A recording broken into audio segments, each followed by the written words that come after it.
Le Seigneur soit avec vous. Aujourd'hui, nous fêtons les apôtres Pierre et Paul.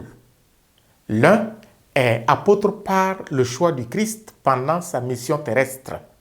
L'autre est apôtre par un choix extraordinaire du Christ alors qu'il persécutait la nouvelle communauté des convertis au Christ.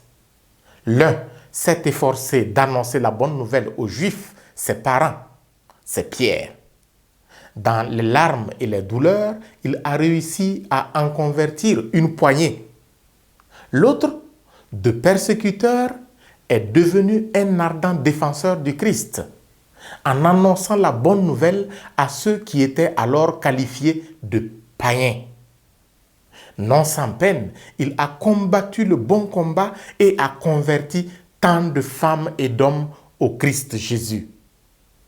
De Pierre à Paul, la parole du Christ à l'ascension se résume si bien. Vous serez mes témoins à Jérusalem, dans toute la Judée et la Samarie, et jusqu'aux extrémités de la terre. Jérusalem a été imprimée par Pierre, et les extrémités de la terre ont été imprimées par Paul. La première lecture, comme la deuxième lecture, nous présente deux situations juxtaposées. Ces deux apôtres sont persécutés et ils savent bien qu'ils finiront dans la mort pour le nom de Jésus. Mais ils se sentent sauvés, assistés par Dieu.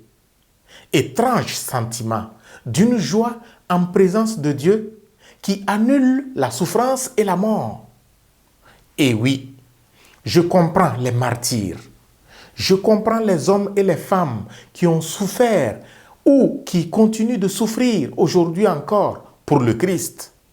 Je comprends tous ces chrétiens qui, à travers le monde, sont persécutés mais ne démordent point, continuant l'annonce de la bonne nouvelle à tout prix.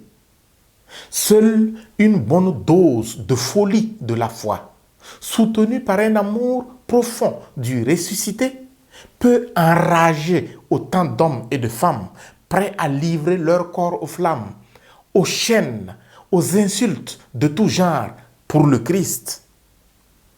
Quand Jésus pose la question à Pierre dans l'Évangile, « Pierre, m'aimes-tu » il la pose également à Paul.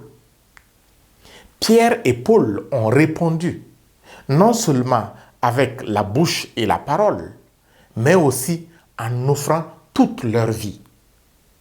À toi aussi, Jésus pose la même question. M'aimes-tu? Auras-tu le courage de répondre comme Pierre et ensuite de répondre comme Pierre et Paul dans ta vie de chrétien à la suite du ressuscité? Saint Pierre et Saint Paul intercédez pour nous afin que nous puissions concrétiser notre amour pour Jésus pour être en mesure, nous aussi, de lui attirer de nombreuses âmes. Amen.